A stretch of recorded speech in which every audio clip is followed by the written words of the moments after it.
talking with Sam Yebri, the president of 30 Years After. How do you describe what the group is? 30 Years After is a civic organization based in Los Angeles that's designed to promote the participation and leadership of Iranian-American Jews in American political, civic, and Jewish life.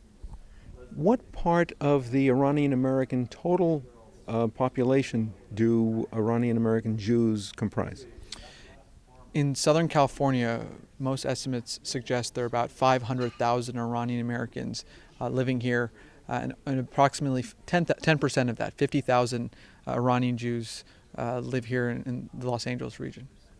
So, in general, Americans don't trust the mullah's regime by a factor of 2 to 1. How about within the Iranian expat community? Well, I think you'd be hard-pressed to find anyone in the Iranian-American Jewish community, or really in the larger Iranian-American community, that would trust or support the Iranian regime. The question is whether they would support this deal.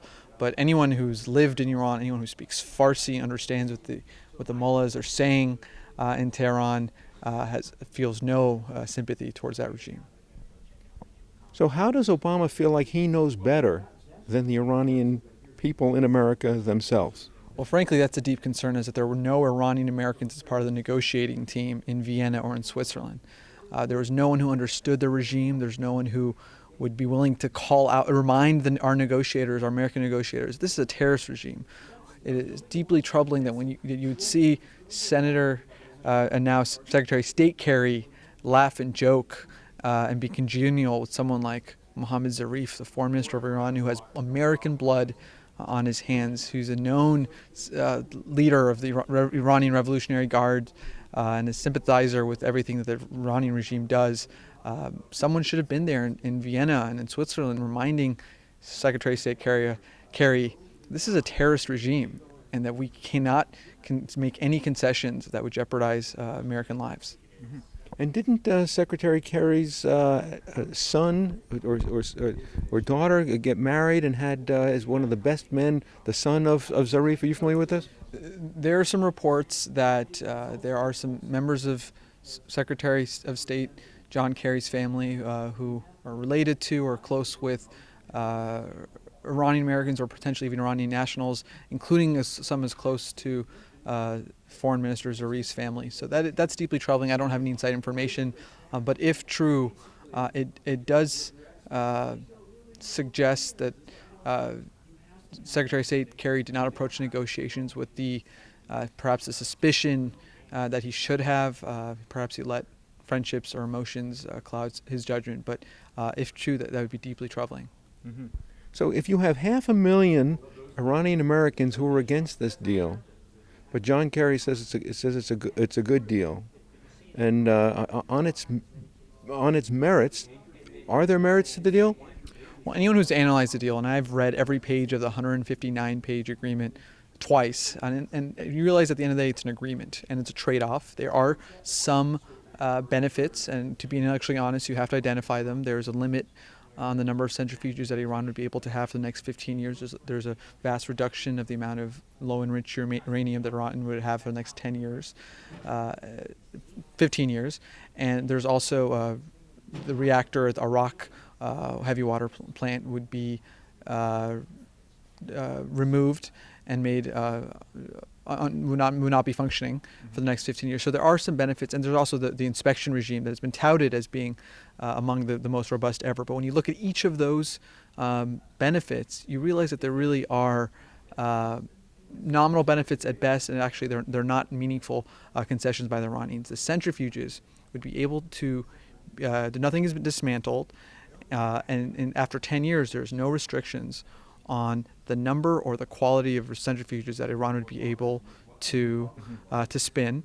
The low-enriched uranium, the restrictions are limited, and there are also some vague terms about in terms of where Iran could potentially obtain the low-enriched, potentially the high-enriched uranium. Congressman Sherman mentioned today there's a potential loophole here that Iran can buy with its billions and billions and tens of billions of dollars, potentially hundreds of billions of dollars of sanctions relief, the nuclear fuel the high enriched uranium that it needs to build a bomb from North Korea without any restrictions under this deal.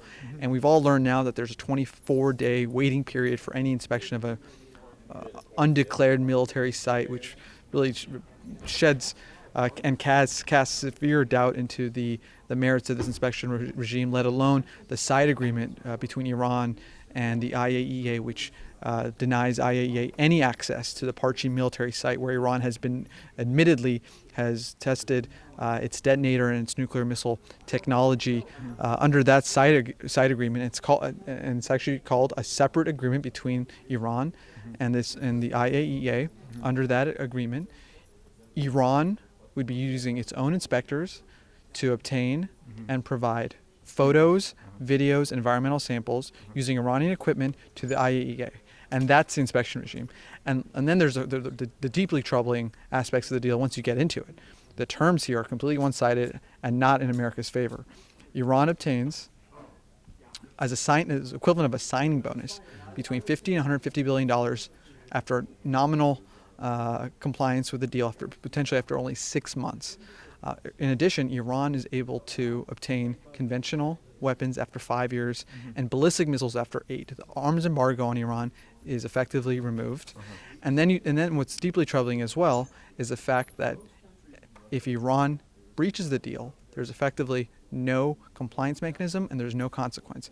If Iran breaches the deal, and the president has promised us that sanctions will snap back immediately, even if that's true, it will be a cumbersome, difficult process, even if they do snap back, every single contract signed between a foreign government or foreign corporation with Iran will be grandfathered and fully enforceable. So in effect, Iran can enter into the agreement, breach it, and still reap the benefits economically. Like a 30-year oil deal with China. Potentially, for example, the French company Total can enter into a 30-year, multi-billion-dollar contract To buy Iranian oil.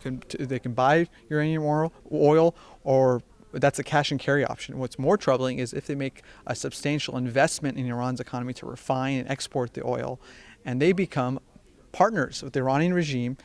And that is deeply troubling, and nothing that we can do subsequently would change the terms, because the agreement, if you look at it, if you read it, the terms are the terms, and they are deeply concerning to everyone who's looked at them closely and is intellectually honest about them.